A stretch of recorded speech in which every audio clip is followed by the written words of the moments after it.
right, so let's get started. Today we're going to talk about psychological disorders. Normally, this is like my favorite lecture, or one of them. Usually it's the lecture that gets people involved most. So previous semesters, like people who don't talk at all will talk during today's lecture, but it's like none of you guys today. So let's get started. Okay, so psychological disorders. I posted this for you on the study guide yesterday, and it says that in the DSM-IV, each of the mental disorders is conceptualized as a clinically significant behavioral or psychological syndrome or pattern that occurs in an individual and that is associated with present distress or disability. So I want you to notice the word that I've sort of highlighted here. So it's a mental disorder, a psychological syndrome. In order for something to be a psychological disorder, it should be psychological in nature. So this would disqualify things like, could you guys keep it down? Thank you. This would disqualify things like heart disease, because heart disease is a physical disorder, but it's not a psychological disorder. Also, it's associated with distress and disability. So psychological disorder is something that comes with distress or disability. It also says, in addition, the syndrome or pattern must not be merely an acceptable and culturally sanctioned response to a particular event. We'll talk more about this a bit later. Whatever its original cause, it must currently be considered a manifestation of a behavioral, psychological, or biological dysfunction in the individual. Neither deviant behavior nor conflicts that are primarily between the individual and society are mental disorders, unless the deviance or conflict is a symptom of dysfunction in the individual. So we have, it's psychological, it's associated with distress, it's associated with disability, and it's also associated with deviance. So if we want to simplify this, yes? Well, as far as I know, they don't, but anyways, does the American Psychological Association have anything similar to DSM in any way? Does the American side? DSM is the book. Yeah, the book for anyone making diagnosis about. So they have not developed anything alternative or in some way similar? No, there's no alternative to the DSM at this point. The DSM is constantly being revised, and there's a new revision that is expected to be coming out. I forget when exactly the date is. And there have been some controversial changes proposed to it, but there's no real alternative. That said, lots of people have different interpretations of different things as far as what constitutes psychological disorder.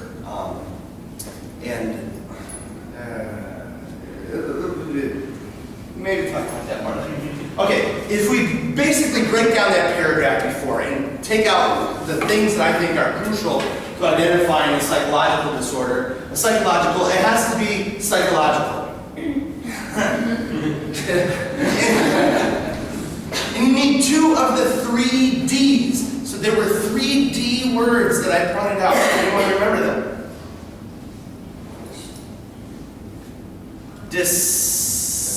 Disability, distress, dysfunction is related to disability. Deviance was the final one. So deviance or deviant, and when I talk about deviance today, I'm not talking about like moral deviance. I'm talking about deviance in the sense of like different from the average, something that's abnormal. Does that make sense? So, deviance, disabling, and distressing. And it said above, right, that it could be distress or disability. So it doesn't have to be both of those. So you need 2 of the 3 Ds, let's say. And the description notes cultural relativity, and we'll talk more about this later. But basically the idea is that what's deviant in my culture might not be deviant in yours. So periods of grieving in different cultures, people are expected to grieve different periods of time. And over history, how long someone should grieve before they remarry has taken different amounts of time. So one of my relatives got in a lot of trouble the family because he remarried less than a year after his wife died. And the family thought, oh, you shouldn't remarry that early, right? So by marrying earlier, he deviated from their expectation of how long he should grieve. And grief is a psychological experience, right? Okay, so is homosexuality a mental disorder? No. No. No. Any yeses? Yes. Yes! Even if you don't believe it, thank you. In the US, according to the DSM, it used to be considered a mental disorder. So people could go to the psychologist and be diagnosed with homosexuality. Sorry, you have a mental disorder, you're gay. But the APA actually stopped categorizing it as a mental disorder or as a psychological disorder in 1973. So we changed. In Turkey, for military service, homosexuality is still considered to be a mental disorder. Right? You want to join the army? You're gay? Sorry, you can't participate. There's something wrong with you psychologically. We can't have you as part of our military, right? So different cultures have different perspectives on whether or not homosexuality is a mental disorder, and probably some of you, if we had a full class, I would be willing to bet that some of you believe that homosexuality is a mental disorder. Last semester, we had someone who was very vocal about her beliefs, and it was great to have the discussion in class. So if you think so, feel free to speak up. So the question is it a mental disorder? Let's look at the things that we said, define a mental disorder. We said it had to be psychological. Is being gay psychological? Yes. Yes. Why? Partly. Because, Partly.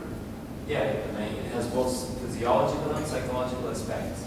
Because psychologically, it has a psychological aspect because your emotions are involved in it. So your emotions are involved in it. Who you are attracted to is something psychological, right? I would argue who you're attracted to is very psychological. You have feelings towards one group of people or another group of people, right? So I would argue absolutely homosexuality is psychological. Well, this is good because now that we know that it's psychological, we can go on and ask the other questions. If it wasn't psychological, we could just stop there. So we can ask, is it deviant? Not in the sense of, is it morally right or wrong? Not in the sense of, is it a sin or not? That I'm not interested in right now. I'm interested in, is it different from the normal? Yes. Yes. Anyone else? Yes. Yes. Yeah, almost all of you. Does anyone say it's not different from the normal? I'll say, okay, it's not different from the normal. But are you talking about statistics or something? Oh, that's beautiful. That's beautiful. Oh, man. Thank you. Are we talking about statistics or something else? So if we're talking about statistics, if we want to talk about what's normal, or is there really a difference, what criteria do we use as a cutoff? Traditionally. P is less than 0.05. Not 0.5, but 0.05. So if less than 5% of the people are gay, then I will happily say statistically, okay, we've got a reason. But if we look at it, let's look at this one for a second. It is relatively infrequent, but it wouldn't fall within the 5% category. So a case could be made that it's different from the norm because there's it depends on who you ask what the rates of homosexuality are, but most measures that are reasonably respected indicate about 10% of people are gay. About 10%. So if it's 10%, then it doesn't fall within that 5% threshold, and you can say, okay, no, it's not. But if you want to argue that even 10%, because the 5% that people set off originally was arbitrarily set, right? So you could say even 10% is deviant enough for you. So I can see someone argue that it is from that perspective. Even the first one, it says APA I mean, APA is not like the only authority. Yeah, okay, so the APA says it's part of normal sexual behavior. I can set up my own, psychological association. I can be a very rich and big scientist, and I can maybe.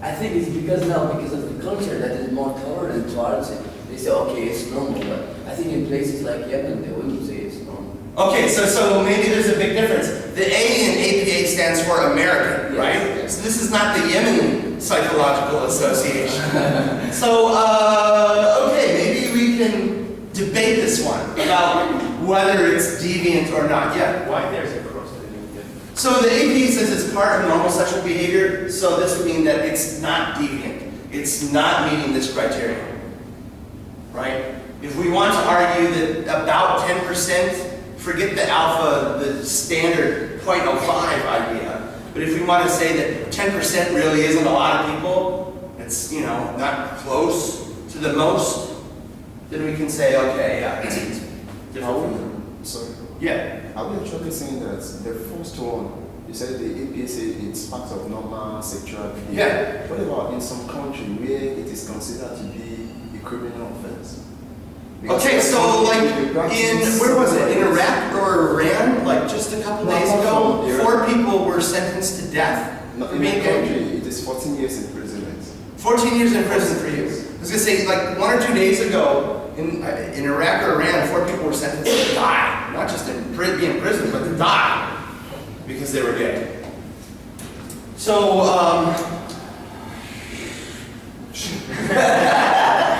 I mean, even if you would say that it is a normal thing, there are still normal things that people consider immoral that you shouldn't do, right? How? How? Can anyone give me an example of something that happens very often that's immoral? Well, wasting food, like you don't finish your plate. Wasting food, so you don't finish your food, and not only do you not give it to the poor or someone else, you throw it out. That's very normal, but it's immoral. Does that make sense? So that's something that's normal, but that is immoral. It is not considered as a criminal offense. For something to be considered as a criminal offense. Right, but I'm not asking here whether this is moral. I'm not asking whether it's criminal. I'm just asking whether it's a mental disorder or not. Yes, it is. Because you're talking about deviance. That means when what you are doing is totally different from what majority of people are doing. Okay, so if we take his definition of deviance, right, you have the majority, and if you're doing anything different than the majority of people, you're different. So if we had 49% of people were gay, we would still qualify as deviant, right? That's the check mark here. Because people can argue things like majority versus the minority. And clearly, homosexuals are in the minority. So if you make that argument, then I absolutely grant you that it's deviant. With that definition of what deviant is. Does that make sense? So depending on different people's versions of deviance, I think you can come to different conclusions about whether it's deviant or not. You look at a majority standpoint, absolutely. You look at a statistical significance standpoint with an alpha of 0.05, it's not. Right? But we're using different definitions. We have operationalized deviance differently. And that's okay, that's okay. There are other things too, right? We talk about distressing. Is being gay distressing? Well, yeah, there's some conditions. It could be. Well, yeah, man. There's some conditions where it could be distressing, like what? Like if there's a high social pressure around you where you live and your surrounding, that also a lot. So these guys who have been sentenced to die, do you think they feel any distress? Of course. Yeah, of course, right? So, some people are scared to come out or ashamed, right? Oh, I'm gay, but I can't come out or I'm going to get 14 years in prison. Oh, I'm gay, but I really want to fight in the Turkish military, so I better shut up. Ooh. Right? So some people are scared to come out or are ashamed, and this creates distress. Other people's not so much. And this probably depends a lot on the culture. So in cultures where it's more accepted, you see people, who are very out and open and proud, and they have no problem with it. So for some people, I would argue, yes, absolutely, being gay is distressing. How about disabling? It's disabling. Why? Because disability when you can't do what others are doing. I'm sorry, it's a I disabling. think disability is when you cannot do what others are doing. When you cannot do what others are doing, okay? As in- So what can't they do? Like, let's say you want to come out as a gay in my country. You want to, come out as a gay in my country. There are so many places that you cannot go. but straight people can't come out as gay people in those countries either, right? Maybe in America. Right, but you said in your country, gay people can't come out and say that they're gay, right? But the straight people also can't come out and say that they're gay. So They will collect. there's no disability there. They will be given 14 years imprisonment. Right. Yes. But let's say I'm straight, okay? And I've got a lot of evidence that I'm straight. I might not be. I might really be gay. You can never know for sure. I have a wife. I have 3 children. If you did a DNA test, I would guess that at least one of them would be mine. Liam looks a lot like I don't think. I would bet that all of them would be mine. But if you look at the 3 of them, like one of them looks a lot like me. The other 2, not so much, right? So I'm married and I have had sex with a gay woman at least once. If you take Liam as pretty solid evidence that he's mine, right? So if I went to your country and I said that I was gay, would I get arrested? Yes, of course. Yes, of course. So it's not that gay people can't come out and say that they're gay. No one can come out and say that they're gay, right? So there's no difference between gay people and straight people there.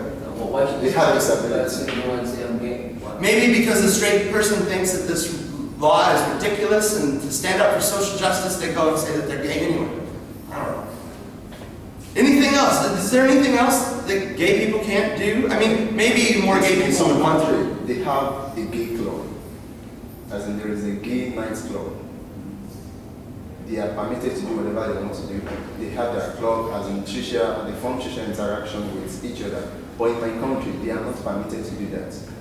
Okay, so in your country, the gay people aren't allowed to go into a club and do whatever they want, but straight people could? Do they have like straight clubs where you just do whatever you want? Really? Yes, of course. Wow, your country's pretty liberal in some areas. Okay, so maybe gay people can't go to some parties, so that's slightly disabling. Anything else? There's some much bigger things that I think people would say. They can't get married in a lot of countries. Okay. Actually, they can. Like, if we were both gay, and they were both gay, like, I could marry her, and he could marry her, right? So we could get married, we just can't get married to each other. Well, in some countries they do. Yes. In some countries they do.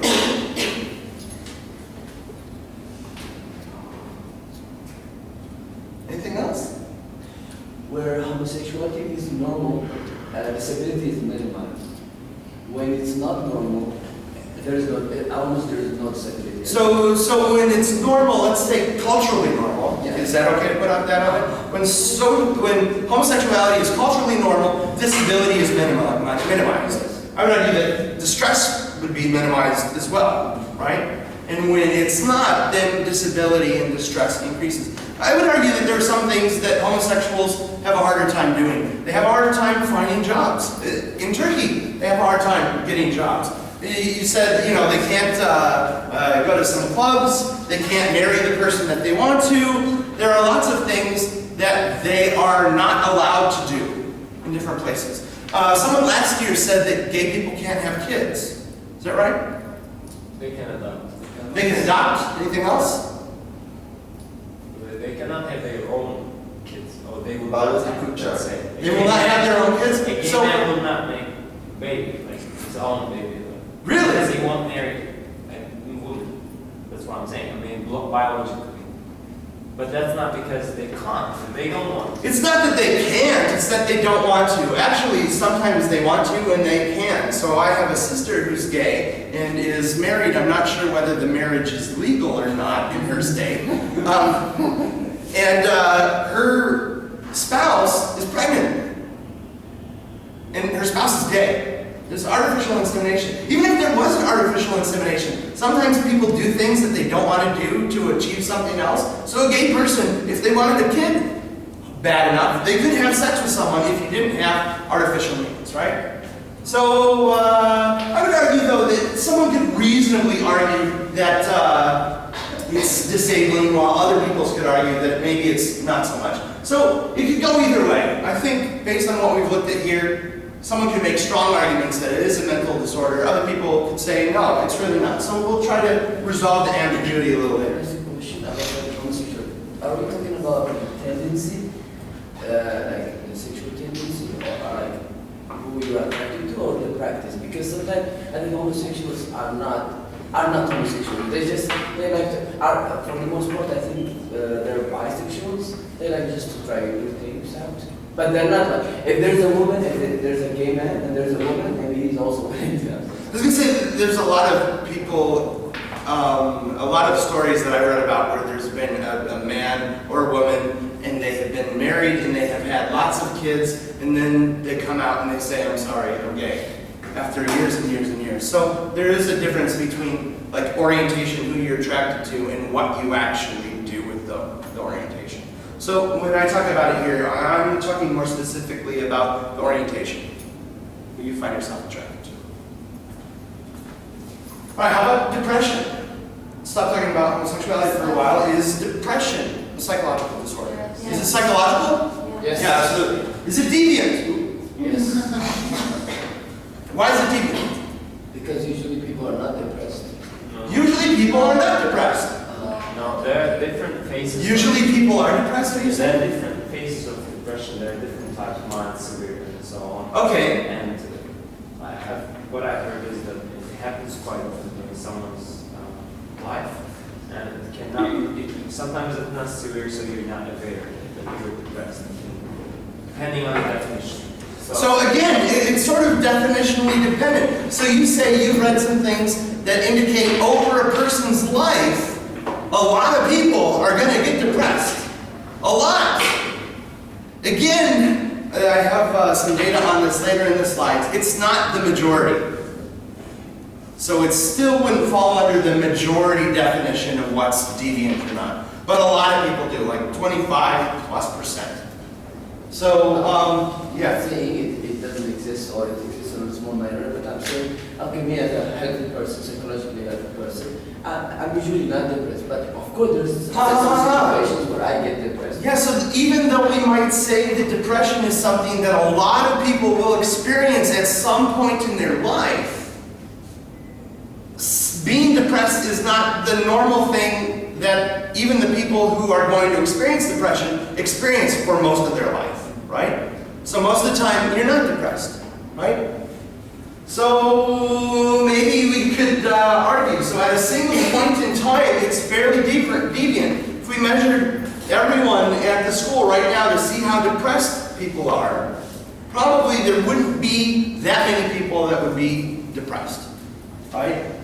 But over a lifetime, if we took everyone in Shahir and followed them for their lives and saw how many of them got depressed at any one point in time, so this is like yours, then we see much greater lifetime prevalence. So according to that type of operationalization, it wouldn't be considered deviant.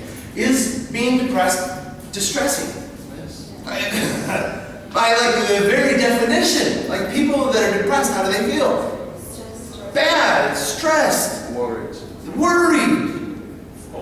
hopeless. A lot of them kill themselves because they feel there's no hope. Yeah, absolutely. It's distressing. Cha-ching. Is it disabling? Yes. How is being depressed disabling? Makes you passive. Makes you passive? If you're passive, how is that disabling? You don't do your homework. You don't do your homework, so you fail, right? If you have trouble getting out of bed, oftentimes people who are suffering depression, they suffer from fatigue as well. So they're tired. They don't want to get up and do their work. So this makes it difficult for them to go to work, to socialize, to make friends, to keep their jobs. So I would say absolutely, depression is disabling. So although we can argue about the deviance, depending on how you want to define it, I think we can agree that it's distressing and disabling. All right, we've got 2 of the 3 Ds. Clearly, this is a psychological disorder. How about atheists and Muslims in America? Should we call atheists in America, you guys have a mental disorder? Or Muslims? So if you're a Muslim, here, you don't have a psychological disorder, but all of a sudden you go into America and boom, you've got a psychological disorder. These are just matters of beliefs. These are just matters of beliefs, but being gay is just a matter of belief, who I believe is hot, right? Look, actually, it's not only belief.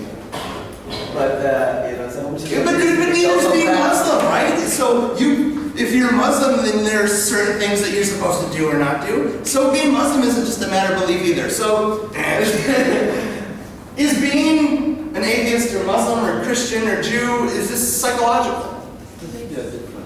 Yeah, I would say it is. What you believe, right? This is something psychological. Psychological things. No? Because some people convert from different religions. Yeah, but they can change their beliefs. I have friends who used to be straight, who used to be very straight, and then they're really gay. And some people were straight and then they were gay, and then they're no, I'm straight again. So earlier when we talked about sexuality, we talked about this fluidity of sexuality and how some people change orientations over their lifetime. So some people change their religions, some people change their sexual preferences. I'm saying religion, of course, I think it's meant to be psychological, but now even atheism is not psychological. People just follow their tradition. They're not even aware of what they're doing. Really? They're not even aware of what they're doing? Yeah. Okay, you're born in Yemen, you're Muslim, just follow the traditions, That's how it goes. Yeah, but that doesn't make it not psychological. Yeah. That's a really good argument. Just because you're following something without thinking about the reasons behind it doesn't mean that it's not psychological either, right? Traditional things doesn't have to do with psychology. Yeah, it does not. It doesn't have to do with psychology. Then why do people do it? If it didn't have to do with psychology and things like peer pressure and groupthink, right, and group cohesiveness, you'd just be whatever, this is a silly tradition, bacon tastes good, I'm going to eat bacon. It's all about emotions. It's about emotions. Emotions are It's very much emotionally charged. psychological. Other than him, can we agree that it's a psychological experience? All right, psychological. We can find out. Is it deviant? Is being Muslim deviant in America? Oh man, even if you look at statistical, if you wanted to say the P is less than 0.05, yes! It's under 2% for atheists and under 2% for Muslims. That's really, really deviant. Ching! Is it distressing? No. Are atheists or Muslims distressed in America? If there is prosecutions, if there are prosecutors. If they are prosecuted, so maybe in some states they are, but in other states they're not. Some of the people were saying yes.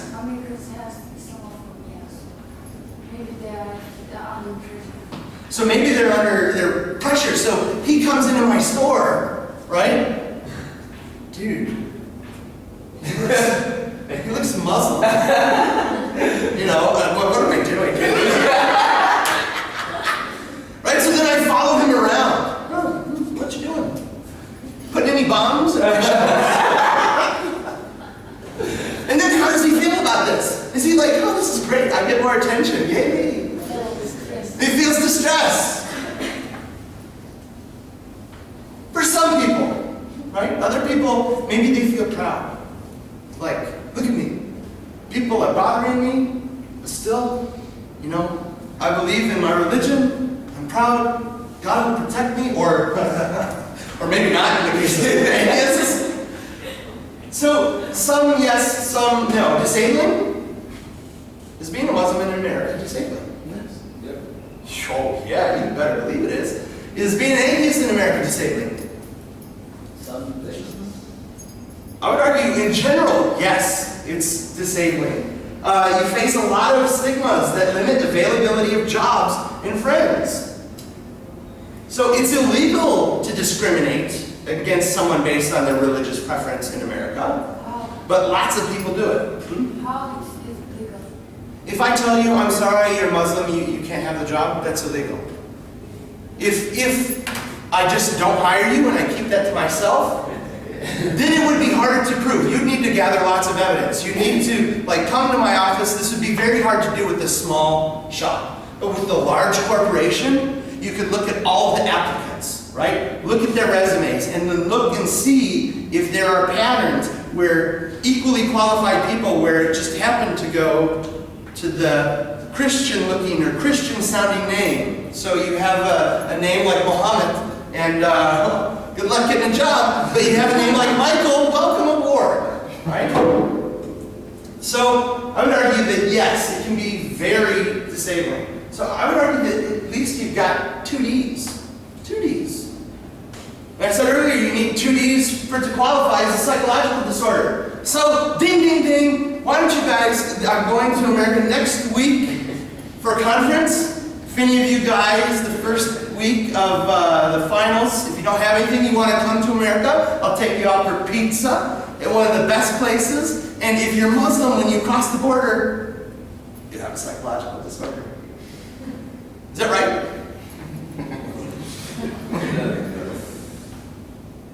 Does that bother anyone? I mean, based on the definition, I said 2 of the 3, and you've got a psychological disorder. Is there anything else that we need to consider?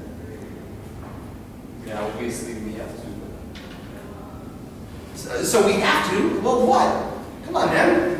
No, I meant like there should be some additional criteria. Okay, like what? Yes. Actually, for me, I would redefine the factors we have there. For example, deviance, not in the sense of, you know, what is normal in America or what's normal in Turkey, but maybe you take it like, generally, is it like deviant from, okay, let's say the human culture, the human nature itself, and disabling doesn't prevent you, okay, without the social pressure, doesn't prevent you, being Muslim or atheist, from doing something? Of course not. Okay, you can read a book if you're a Muslim, and you can read a book if you're not Muslim, and lots of activities. So for me, I would redefine. So he would do some redefinitions. The first redefinition he proposed was to stop looking at deviance within a particular culture, but to look at deviance in a broad human perspective. This, I would argue, is very difficult because even, one, it's hard to sample everyone in the world, and 2, we can only really sample the people easily that are alive now. And there were lots and lots and lots of people who were alive before us that is more difficult for us to sample. But I like the second idea. So the second idea, could you say it again? What about the culture? The disabling? Yeah, it's like, okay, you personally, if you're an atheist or Muslim, are you not going to be able to do something in particular without excluding the social pressure?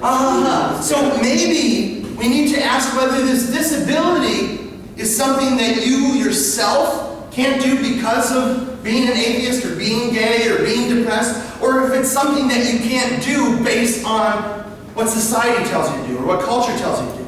Does that make sense? Wow, thank you. So if we go back to the earlier paragraph, it said this syndrome or pattern must not be merely an expectable and culturally sanctioned response to a particular event. If we expand the this in the this syndrome to the distress or the disability, we might find a solution. Do you have this disability because you are this thing, you have this thing, or because cultural treats you in such a way and the disabled is just a response, or the disability is just a response to the culture itself? It is an enlightening question. So what causes this distress and or disability? Is it the psychological state itself, or is it an expected response to a particular event or the culture? So if we apply this question, what is it that makes depressed individuals feel distressed? Anxiety. Anxiety? Why do they feel anxiety? Are they worried about the culture? No, You feel it regardless of your thoughts about the culture. You might be worried that other people might think that you're depressed and that this is an indication of weakness, so this might add to things. But even without that, you still feel bad just because you're depressed. So the depression leads to the distress all by itself, right? Why do depressed people have trouble socializing and getting a job? Is it because people stop them from socializing? Sorry, you can't come into my club. You're depressed.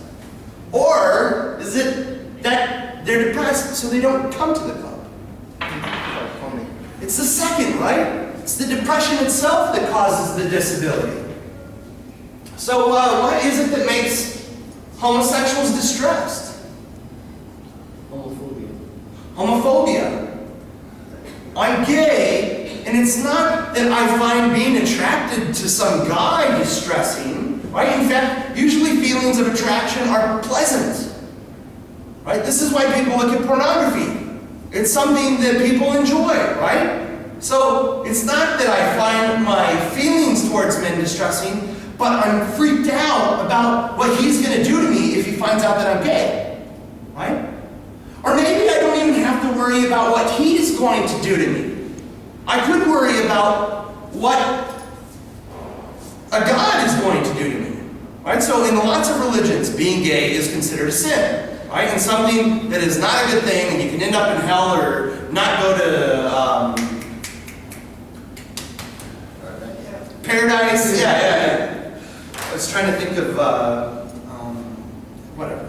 Anyway, so if I'm gay, and even if all my friends are like, dude, that's okay, whatever, you're fine. But if I believe that my God thinks that what I'm doing is bad and that this is wrong, then I can be freaked out, right? I can feel anxious because my superego is saying that this is morally wrong, even though my id is saying you want to, right? So this can create distress even without involving other people. But the thing that's distressing is anxiety about how others, whether it's people or God, are going to feel and treat them, right? Why do homosexuals have trouble socializing, getting a job? Is it that they're like, oh man, you know, I want to go in your club, and you say, no, sorry, you're gay, you can't come in? Or is it that, like, I'm gay and I just say, I'm not going to the club? Or the two. So the first one, right? The two, depending on the country. Pardon? Depending on the country. Depending on the country. I would argue a lot of it has to do with other people discriminating against them. It's not that they couldn't do a good job in whatever job that they were looking for. It's that they're not able to do the job because people won't allow them to do the job. I mean, look at the Spartans. The Spartans, they were like one of the best armies ever. They were really, really, really good. So, like, you know, you have a gay guy who wants to join the Turkish military, and they can't. It's not because they might not be the best soldier in the universe. They might be, but they can't do it because someone else tells them not to. Does that make sense?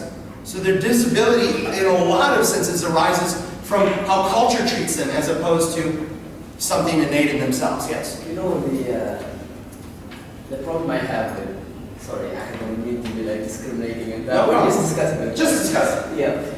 The problem I have with homosexuals, because they are very small minority. Okay, if we live in a homosexual society, then it's normal. Okay, do it. Go ahead for it. But if we live in a heterosexual, for the most part, let me say for the heterosexual society, then if you're homosexual, okay, there's a guy and he's attracted to me, I will not feel okay.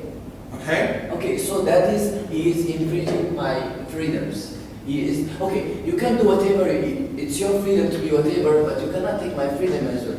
I need to... But even if I'm gay, even if I'm attracted to you, like there are laws, I can't just rape you, right? I mean, there are laws and social conventions and things set up, right? I could say, hey, you want to come back to my place? And you can say, no thank you, right? I mean, I'm not going to force you to have sex with me if I was gay and I liked you. Not only that, but also other stuff, you know, the way people talk, you know, it becomes like, people don't like it, seriously. Like, let's say, and especially in the military, you know, they have special code, so they're fighting together. Okay, maybe we should leave the Romans like they were the Greeks. The Greeks. But the military, you know, everybody should be fighting, and they should not have, you know, these sexual relations, you know, while working. So it becomes, you know, there's something there that is, I don't know, it's troubling the system there. Whether So it's a small system or it's a micro or a macro system. So if we go, I mean, the presence of minorities in a majority group is often very troubling for the majority group. Whether it's gays, whether it's Kurds, whether it's Muslims in America, immigrants, gypsies, you name it. So there are lots of minorities that people feel uncomfortable with. But the question that I'm trying to address in this class is not whether society should be concerned about atheism or homosexuality or depression, but do these things qualify as mental disorders? We're trying to define what a mental disorder is. Make sense? All right. So it's not that atheists are incapable of serving the public, it's that some cultures restrict them from doing so. So there are states in America where if you're an atheist, you can't hold public office. You couldn't be a mayor, you couldn't be a governor. It's not that they couldn't manage things well, it's that the state won't let them. Muslim women, it's not that Muslim women who wear headscarves can't learn, it's that some cultures restrict them from doing so. Some of my best students here, some of my best female students, forget the female, some of my best students here wear headscarves. So it's not that they can't learn, it's that you have some professors who won't let them come in to their classes. It's that you have some states that say, this is illegal, you want to come to school here? Sorry, you can't, right? So, if we throw in this cultural thing, which you actually suggested, we can throw out a lot of the things that people traditionally have said are mental disorders. Atheists, they're people suffering from mental disorders. How else could they not believe in God? Duh. Look at everybody. It's the majority, right? Those Muslims. What's wrong with them? Everyone in America were Christian, right? No. It's culturally dependent. Okay, so the label psychological or mental disorder by itself is not very useful. There's a huge difference between people that suffer from paranoid schizophrenia and people that suffer from depression. So we need some tool to help identify the different patterns. The key tool that psychologists and psychiatrists use is the Diagnostic and Statistical Manual of Mental Disorders, 4th edition, text revised. They are revising it, again, as I mentioned earlier. All right, so there are 5 axes of the DSM. The first one is clinical disorders, major mental disorders, learning disorders, and substance abuse disorders. These are disorders that are limited in scope or temporal duration. So things like depression. I forget who mentioned it, but depression is something that, you know, is not something that people experience for most of their lives. Right? It's, you're fine, you're depressed, maybe for a long time, and then you're okay again. Maybe you have depression again, but it's something that is not prevalent throughout your whole lifespan. The axis 2 is personality disorders and intellectual disabilities. Things like mental retardation. Although if I was injured, like if I fell off the boat and, you know, as I'm getting, like in immunonym, I'm getting off the boat and I fall and I hit my head on the ground, like I could become mentally retarded, right? But then from that point on, it's not like all of a sudden, later on, I'd be back to my old William self again, right? Lots of times, kids that suffer from various genetic disorders, they have lower IQs throughout their lifspan. Personality is something that's thought not to change much over someone's lifespan. You're a shy kid, you're a shy adult. Not everyone, but for most people, personality and intellectual abilities are something that are fairly constant over a lifetime, barring any, you know, injuries. The other axis, axis 3, has to deal with medical conditions. Do you have high blood pressure? Do you have diabetes? Do you have any other medical conditions that we should be aware of?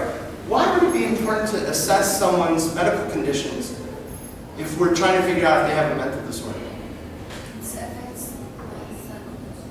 it could affect how they're feeling. It could affect their psychology, right? Not only that, what else? If someone has a psychological disorder, what do psychiatrists often do? They use medication. If you're a diabetic, are you taking anything for diabetes? Yes. Is it possible that some medications interact with one another? Yes. So if you want to maybe not know what the disorder is, but how best to treat it, it would be a good idea to know what other things are going on too. Axis 4 is about psychosocial and environmental factors. How many family members do you have? Do you have good relationships with them? Are they nearby? Why would things like this be important? Remember how we talked about social connections and stress? By involving family members with someone that has good connections with family members, or maybe their friends, this could help them to overcome their problems more quickly. Finally, we have a global assessment of functioning, which goes from 0 to 100. And this is basically an indication of how likely the person is to harm themselves or someone else. So someone down at 0 is very, very likely to go out and kill someone or kill themselves. Someone who is up at 100 is functioning very, very well. And you might not even be able to tell that they have a psychological disorder just by looking at how they act every day. There's a difference between diagnosis, treatment, and prognosis. So the first two axes are primarily concerned with diagnosis, that is, identifying what mental disorder there is, if anything. The last three are used to determine appropriate treatment to improve prognosis, the likelihood that they'll be able to successfully overcome the psychological disorder.